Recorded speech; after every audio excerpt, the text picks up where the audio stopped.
بیٹے کے بعد پوتا. وہاں بیت المال مسلمانوں کی ملکیت، مسلمانوں کی امانت تھا خلیفہ کے پاس، اور خلیفہ کا حق اس میں صرف اتنا تھا جیسے کہ حضرت ابو بکر نے فرمایا، حضرت عمر نے فرمایا، اور یہی بات عمر بن عبدالعزیز نے کہی کہ جتنا حق کے قرآن نے دیا ہے کسی مسلمان کو، اگر اس کی زیر کفالت کو یتیم ہو، یتیموں کا مال بھی ہے، اس کی دیکھ بھال وہ کر رہا ہے، تو جو ولی ہے یتیم کا، اگر وہ غنی ہے تو اسے ایک پیسہ بھی لینا یتیم کے مال میں سے حرام ہے. لیکن اگر وہ خود محتاج ہے تو وہ ضرورت کے مطابق اس سے لے سکتا ہے. جتنا کچھ بھی ایک یتیم کا ولی یتیم کے مال میں سے لے سکتا ہے، اس سے زیادہ خلیفہ کے لیے بیت المال سے لینا جائز نہیں. یہ معاملہ تھا ابو بکر صدیق کا، عمر فاروق کا، عثمان غنی کا، علی مرتضیٰ کا رضی اللہ تعالیٰ عنہ اجمعین.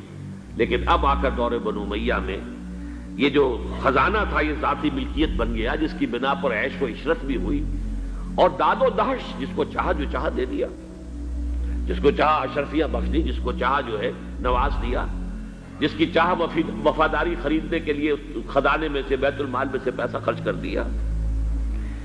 پھر عوام کے حقوق، یہ جو آپ کو ہیومن رائٹس کا تصور آج ملتا ہے دنیا میں، کسی شخص کو محض شبے کی بنیاد پر گرفتار نہیں کیا جا سکتا. اظہار رائے کی پوری آزادی ہے. ایک عام آدمی بھی خلیفہ ہے، اس کو ٹوک سکتا ہے کہ یہ کرتا آپ کا کہاں سے بن گیا. یہ تو ان یمنی چادروں کا بنا ہوا ہے کہ جو مال غنیمت میں آئی تھی، اور ہر مسلمان کو جتنا ٹکڑا بنا اس سے کرتا نہیں بنتا. آپ کا کرتا ہم دیکھ رہے ہیں، آپ نے اس یمنی چادر کا بنا ہوا کرتا پہنا ہوا ہے. ہاؤ کم، کیسے بن گیا؟ آپ ہم میں ہے بھی طویل القامت انسان. اور حضرت عمر ناراض نہیں ہوئے کہ مجھ پر میرا ذاتی معاملہ ہے، بلکہ کہا حضرت عبداللہ ابن عمر سے اپنے بیٹے سے کہ بیٹے آپ آزاد کر دیں. ان کا کہ نہ میرا کرتا بن رہا تھا نہ ابا جان کے، میں نے اپنا حصہ جو ہے کپڑے کا وہ بھی ابا جان کو دے دیا. ان کا ٹھیک ہے، الآن نسمع ونطیع، جی اب فرمائیے ہم سنیں گے، اطاعت کریں گے. وہ حزب اختلاف کا وہ رول نہیں تھا کہ خواہ کچھ بھی ہو مخالفت کرنی. ایک بوڑھی عورت ہے وہ ٹوک رہی ہے، عمر تم کون ہوتے ہو ہمارے حق مہر کے اوپر حد بندی کرنے والے؟ سیلنگ اس سے زیادہ نہیں ہوگا، تم کون ہوتے ہو؟ قرآن میں تو اللہ نے قنطار کا لفظ استعمال کیا. ڈھیروں مال دیا ہو اگر مہر میں، تب بھی اگر طلاق دیتے ہو تو تم واپس لینے کے حقدار نہیں ہو. حضرت عمر نے تسلیم کیا کہ آج ایک عورت نے عمر کو دین سکھایا اور اپنا آرڈیننس واپس لے لیا. یہ نظام حکومت، یہ مساوات کے سفر کر رہے ہیں. بیت المقدس کا سفر کوئی 50-100 میل نہیں ہے، 700 میل کا سفر، دق و دق صحرا کا سفر. اور ایک خادم، ایک اونٹ، اس پر باری باری بیٹھ رہے ہیں، جس لیے کہ 2 آدمی بیک وقت نہیں بیٹھ سکتے. سارا راشن بھی اسی اونٹ پر ہے. ایک منزل خلیفہ اوپر بیٹھے ہیں تو خادم جو ہے نکیل پکڑ کر آگے چل رہا ہے. اگلی منزل میں اب خادم اوپر بیٹھا ہے اور خلیفہ جو ہے نکیل پکڑ کے آگے چل رہا ہے. یہ مساوات، یہ تھی خلافت راشدہ. ظاہر بات ہے کہ اب صورتحال تبدیل ہو گئی. پہلے ملک جو تھا وہ اللہ کا تھا، اب ذاتی جاگیر بن گیا، اور اس ذاتی جاگیر میں سے جاگیریں دے دی گئی اپنے خاندان والوں کو، بنو امیہ کو سب سے بڑھ کر، اپنے جو بھی اور وفادار ہیں، جو بھی اور حمایتی ہیں ان کو. اس کے علاوہ جس کے لیے حضور نے اسے ملکن اعظم کہا ہے، ملکن اعظم. افضا یعوذ کہتے ہیں دانتوں سے کاٹنے کو، کاٹ کھانے والی، کٹکھنی. جیسے کاٹ کھانے والا کتا ہوتا ہے، کٹکھنا کتا، تو یہ کٹکھنی ملوکیت. اس کے لیے نوٹ کیجئے، اسی دور میں حضرت عمر بن عبدالعزیز سے پہلے اسی دور بنو امیہ میں سانحہ کربلا ہوا، عظیم ترین سانحہ. پھر واقعہ حرہ ہوا، 3 دن تک مدینے کو حلال کر دیا گیا فوجیوں کے لیے، جس طرح چاہو لوٹو، جس طرح چاہو عصمت دری کرو، جو چاہو کرو، مال عزت سب تمہارے جائز. مسلمانوں کے ہاتھوں ہوا یہ، اور مدینے کا ہوا، مدینے کا شروع ہوا. پھر اسی دور میں حضرت عبداللہ ابن زبیر کی شہادت ہوئی سن 73 ہجری میں. پھر حجاج ابن یوسف جیسا ڈکٹیٹر اسی دور میں تھا.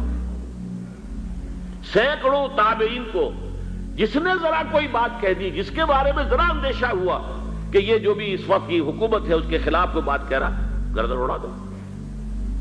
کوئی پوچھ تاچھ نہیں، کوئی مقدمہ نہیں. کوئی الزام لگا کر ثبوت کر دینے کی کوئی ضرورت ہی نہیں، سینکڑوں تابعی۔ حضرت عمر بن عبدالعزیز نے کیا کیا؟ دیکھیے ان کا تجدیدی کارنامہ صرف 3 نکات پر مشتمل ہے، یہ میں بتا چکا ہوں آپ کو۔ ابھی نہ عقائد میں کوئی کجی آئی تھی، نہ اعمال میں کوئی خرابی آئی تھی، عوام کے حکومت کے نظام میں تبدیلی ہوئی تھی، اب موروثی ہو گئی تھی اور تحکمانہ ہو گئی تھی۔ خلیفہ جو ہے وہ موروثی یا نامزد ہوتا تھا، اور یہ جاگیر بن گئی تھی اپنی ذاتی بیت المال۔ انہوں نے 3 ہی کام کیے۔ نمبر 1، ان کو خلافت ملی تھی اصل میں سلیمان جو ان سے پہلے خلیفہ تھے ان کی وصیت کی بنیاد پر، لیکن یہ احتیاط کر لی گئی تھی کہ اگر کہیں یہ وصیت پہلے لوگوں کے علم میں آ گئی تو شاید لوگ بغاوت کریں اور حضرت عمر بن عبدالعزیز کو گوارا نہ کریں۔ لیکن یہ کہ انہوں نے یہ کیا جو اس وقت کے ذمہ دار لوگ تھے کہ پہلے وصیت لا کر وصیت پر بیعت لے لی گئی کہ یہ وصیت ہم تسلیم کریں گے۔ ابھی سلیمان کے انتقال کی خبر بھی نہیں دی گئی، اسے بھی چھپا کر رکھا ہوا تھا۔ اس کے بعد وصیت کھولی گئی اور حضرت عمر بن عبدالعزیز اور اعلان کیا گیا کہ سلیمان کا انتقال ہو گیا، تب لوگوں نے بیعت کر لی، کیونکہ بیعت تو کر چکے تھے، وصیت کی بیعت کر چکے تھے۔ اس وصیت میں سے عمر بن عبدالعزیز برآمد ہو گئے تو وہ بیعت خود بخود ہو گئی۔ لیکن انہوں نے جا کے اعلان کیا مجمع عام میں، لوگوں مجھ پر یہ خلافت کی ذمہ داری ڈال دی گئی ہے، بغیر مجھ سے پوچھے، بغیر میرے مشورے کے، بغیر میری خواہش کے، لیکن میں آپ کی گردنوں میں سے اپنی خلافت کے اس قلادے کو اتار کر پھینک دیتا ہوں۔ آپ جسے چاہیں اپنی آزاد مرضی سے مشورے سے خلیفہ بنا دیں۔ یہ پہلی اصلاح تھی، موروثیت ختم، نامزدگی ختم۔ اب اگر چاہتے ہیں آپ، اگر لوگوں کی رائے ہے ان کا مشورہ تو ٹھیک ہے۔ سب نے کہا بیک زبان ہم آپ پر راضی ہیں، ہم آپ ہی کو خلیفہ بنانا چاہتے ہیں۔ پہلی اصلاح تو یہ ہوگی۔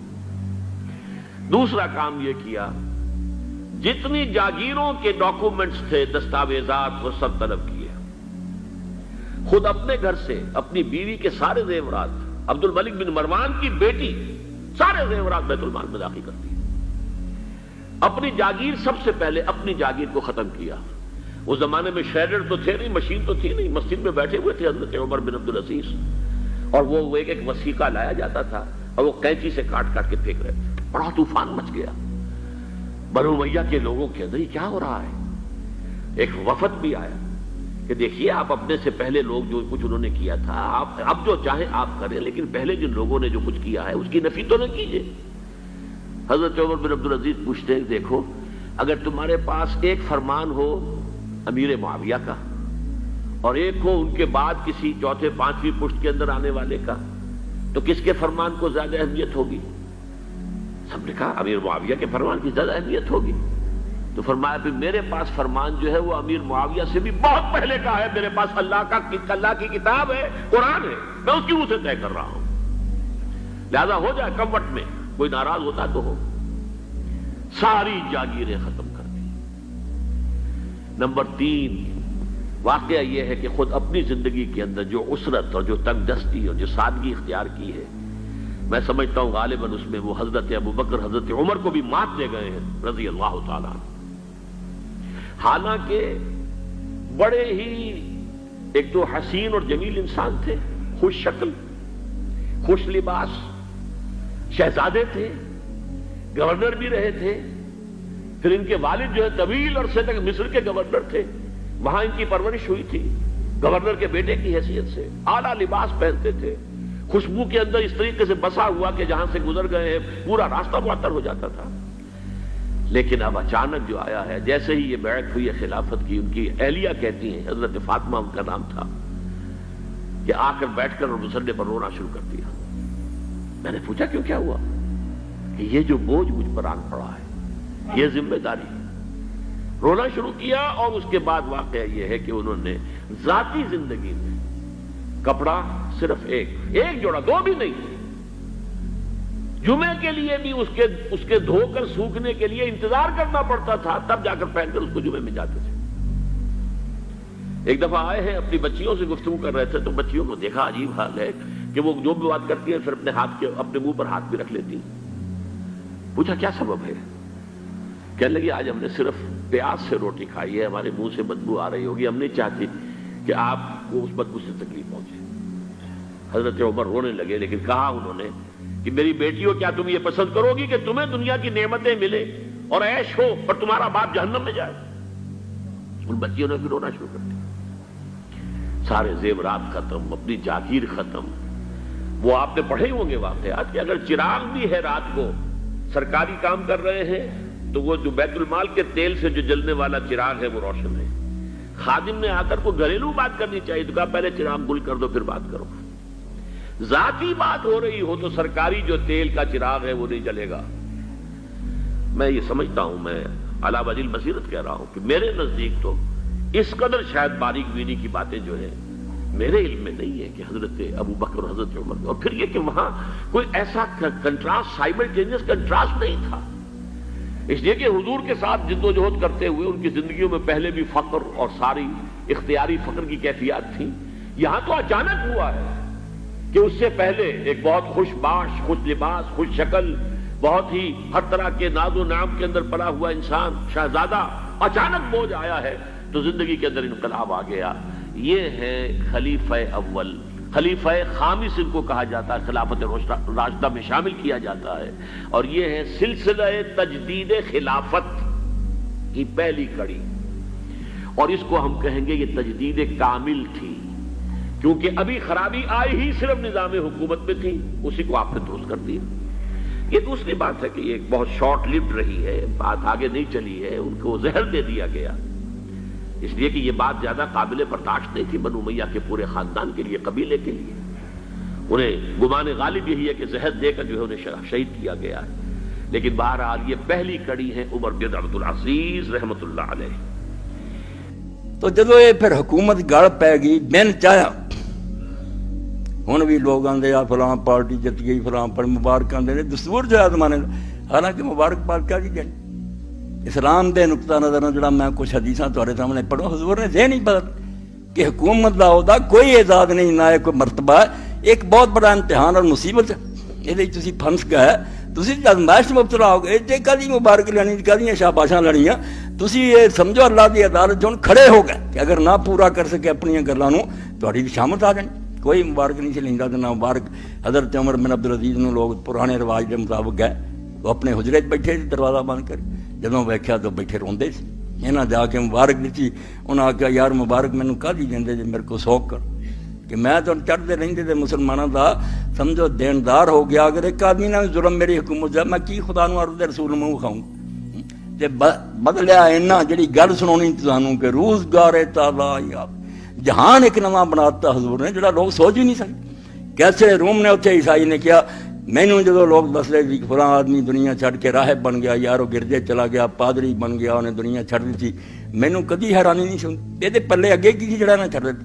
مگر جدو عمر دا مینوں پتہ لگا بھی وہ شخص جڑا روزانہ جوڑے بدلتا سی اور جی خوشبو جڑی سی انہاں لوگ پہچان نہیں دے گزریا، وہ حکومت تے آ گیا تو یار بالکل فقیر ہو گیا. اور انہیں جڑے کھچر اور گدھے بھی سی بندے آخیا بیچو بیت المال جمع کرو، میری سواری لی تے گدھا ہی کافی، میں نہیں سواریاں کی کرنی. اور گھر جا کے اپنی بیوی نو آخیا فاطمہ نو جدا باپ عبد الملک حاکم رہا، دو بھرا حاکم لنگ گئے، ہن آپ خلیفہ باقی دو بھرا، انہوں جا کے آخیا فاطمہ جڑا تیرے پیو نے ہار دیتا سی جنوں جہیز وہ سب ناجائز مسلمانوں دا مال لٹیا، میرا تیرا وقت جڑا لنگ گیا، ہن میں ہو گیا مسلمانوں دا ایک قسم دا نوکر، میرے نال گل کر رہا رہنا ہی تو ہار واپس خزانے نو کر دے تے ہار سنبھالنا ہی کہ میرے کو طلاق لے لا تو جا کے جہاں عیاشیاں کرنی بھراواں نہ کرنی. پھر عمر کو انہوں نے شاید دی آس کوئی نہ رکھی، وہ بھی نیک ہو گئی. انہیں آخیا عمر جے تو بدل گیا تو میں ہار کر لے کے کی کرنا. بالکل فقیر درویش. تو کیسر نے آخیا جڑے لوگ راہب بن جاتے دنیا چھڈ کے وہ کی سی انہوں دے پلے جڑا چھڈ گئے. مگر عمر نے جس دن حکومت ملنے تو بعد سب کچھ چھڈ دیتا، نہ وہ خوشبوئاں رہیاں نہ لباس رہے. ایک وقت آیا ملازم نے آخیا تو میرے لیے کپڑا خرید کے لیا، تو خرید کے لیا کپڑا انہاں پیسے کا ایڈا پیڑا لبا تو اتوں پیڑا ہے ہی نہیں سی اس دکان. انہیں آ کے حضرت عمر نے اس طرح اپنے ہاتھوں نہ مڑیا تو کہنے لگے یار تو بڑا نرم ناز کے لے کے آ گیا، تو ہور کپڑا نہیں سی کوئی سستا لبا. اور رو پیا.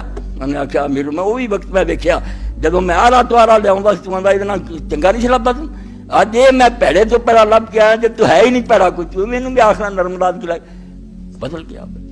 دنیا نے دیکھا کہ 2 سال جو اس طرح اس زمین سے رہا جی اللہ تو ڈر والا بندہ رہی. اس تو اللہ دے رسول دا اصل کارنامہ پیغمبر خدا دا اصل ہے کہ آپ نے دین و دولت نو دنیا اور حکومت نو ایک تھاں کر